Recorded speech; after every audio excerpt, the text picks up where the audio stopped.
Hello. पाली भाषा उद्भव, विकास एवं विशेषताएं। 1. उद्भव और ऐतिहासिक विकास। प्रारंभिक उद्भव। पाली भाषा का प्रादुर्भाव ईपू 700 के आसपास माना जाता है, जो बुद्ध के जन्म से लगभग 3 शताब्दी पूर्व की है। ये भारत के मध्य देश, उत्तर में हिमालय से दक्षिण में विंध्य तक जनसामान्य की बोलचाल की भाषा थी। बुद्धकालीन महत्व। भगवान बुद्ध ईपू 563-483 ने अपने उपदेश पाली में दिए, क्योंकि ये तत्कालीन आम जनता की समझ में आने वाली भाषा थी। इससे पाली बौद्ध धर्म की आधिकारिक भाषा बन गई। संगीतियों द्वारा संरक्षण। प्रथम संगीति ईपू 483 बुद्ध के निर्वाण के बाद राजगृह में आयोजित। महाकाश्यप के नेतृत्व में त्रिपिटक का मौखिक संकलन। तृतीय संगीति ईपू 250 अशोक के शासनकाल में पाटलिपुत्र में हुई। मोग्गलीपुत्र तिस्स ने कथावस्तु ग्रंथ की रचना कर अभिधम्म पिटक को पूर्ण किया। 2. साहित्यिक विरासत, त्रिपिटक और उसकी विशेषताएं। पाली साहित्य का केंद्र त्रिपिटक है, जिसे 3 भागों में वर्गीकृत किया गया है। पिटक विषय वस्तु, प्रमुख ग्रंथ, विशेषता। विनय पिटक भिक्षु संघ के नियम, पातिमोक्ष, महावग, चुल्लवग, बौद्ध संघ की दैनिक व्यवस्था और अनुशासन का विवरण। सुत्त पिटक बुद्ध के उपदेश और धम्म सिद्धांत, दीघ निकाय, मध्यम निकाय, संयुक्त निकाय। कथात्मक शैली, समाज, राजनीति और दर्शन पर प्रकाश। अभिधम्म पिटक दार्शनिक विश्लेषण, धम्म संगणी, कथावस्तु, पुग्गलपन्यत्ति। मनोविज्ञान, नैतिकता और तर्कशास्त्र की गहन व्याख्या। विशेषताएं। भाषिक सरलता। संस्कृत के विपरीत इसमें रि, क्ष, त्र, ज्ञ जैसे जटिल वर्ण नहीं हैं। ध्वनियाँ सीधी और बोलचाल के निकट हैं। जनोन्मुखी स्वरूप। कथाओं, गाथाओं और रूपकों के माध्यम से जटिल दर्शन को सरल बनाना। 3. पाली नामकरण के कारण।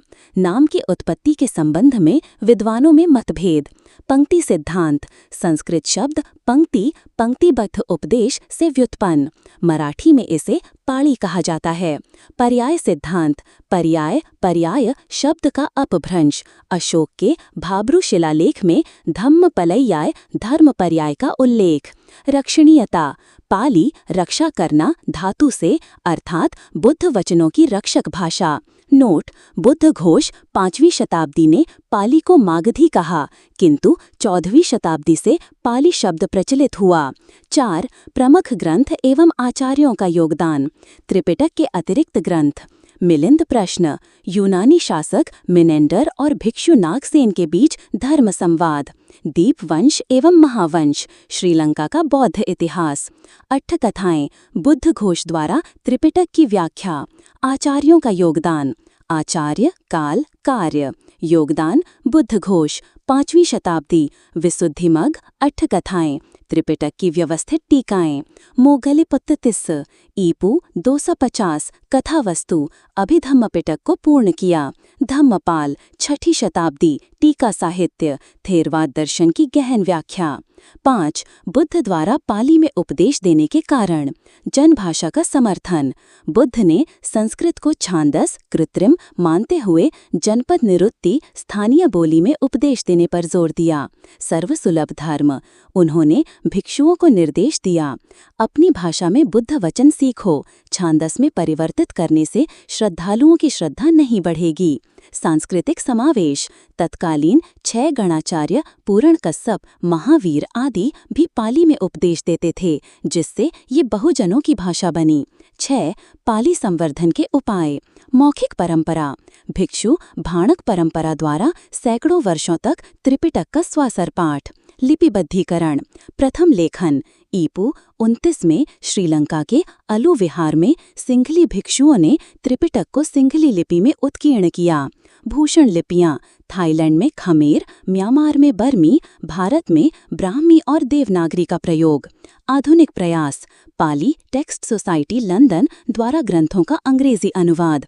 भारत में नालंदा विश्वविद्यालय और संस्कृत विश्वविद्यालयों में पाली शोध केंद्र। 7. लिपि और लेखन पद्धति। प्राचीन प्राचीन लिपि। सम्राट अशोक के शिलालेखों में पाली को ब्राह्मी लिपि में लिखा गया। आधुनिक लिपियां Devanagari Bharat, Sinhala Sri Lanka, Thai Thailand, Roman अंतर्राष्ट्रीय शोध। विशेषता पाली में 47 ध्वनियां हैं, जिनमें ह्रस्व ए और ओ जैसे स्वर शामिल हैं, किंतु विसर्ग अनुपस्थित है। 8 पाली त्रिपिटक का प्रथम लेखन, श्रीलंका की भूमिका। ऐतिहासिक संदर्भ ईपू 3री शताब्दी में बौद्ध भिक्षु महिंद ने पाली त्रिपिटक श्रीलंका पहुंचाया।